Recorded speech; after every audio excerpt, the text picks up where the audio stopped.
Si on remonte un peu en arrière, dans les années 1880, SNCF n'existait pas, c'était des compagnies ferroviaires. Donc il y avait la compagnie du Midi qui se trouvait ici, et de l'autre côté de la Garonne, la compagnie d'Orléans.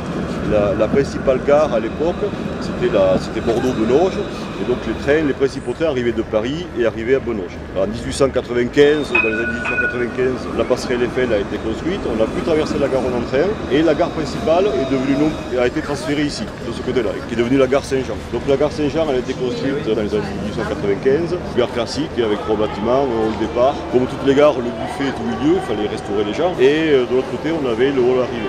Aujourd'hui, 3 établissements SNCF, l'épique de tête qui est SNCF, et après vous avez 2 épiques filles qui sont SNCF Réseau, qui entretient les infrastructures, et SNCF Mobilité, plutôt de tout ce qui est gare voyageurs. Ce chantier a été lancé par SNCF Réseau maintenant.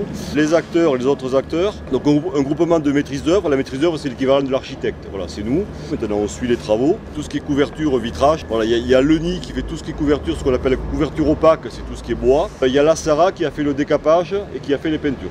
Ça, c'est les 5 entreprises principales.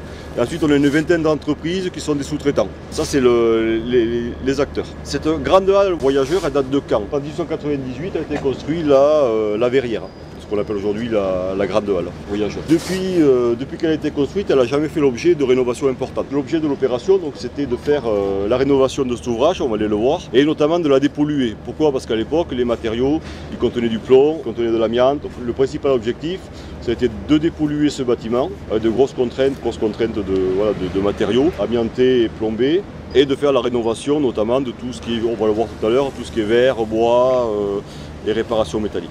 C'est un chantier, comme il y a des matériaux dangereux, il y a du plomb, il y a de l'amiante, c'est un chantier qu'on appelle CMR, avec des propriétés cancérigènes, mutagènes et rétroproductives. D'où l'équipement. Alors le casque et le gilet, le gilet c'est pour être visible, le casque, vous allez voir en haut, il y a des échafaudages, il y a des gens qui travaillent.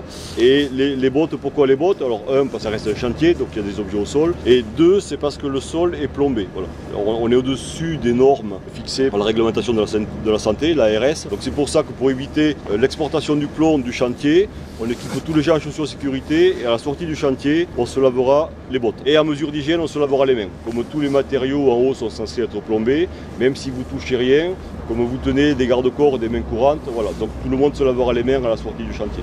Alors ici, le point qui est stratégique du chantier, c'est le pont en U. Alors ce pont, évidemment, il existait. Nous, on s'est approprié une voie pour notre chantier, et on a prolongé l'échafaudage des quais jusqu'au pont. Ça nous permet, d'avoir le portique bleu là, d'avoir mis 2 ponts roulants jaunes, et on fait rentrer la totalité des matériaux ici. Tout le personnel rentre et sort ici. Ça permet d'avoir aucune coactivité avec la gare, parce que la gare c'est un ERP, un établissement recevant du public quand même très important.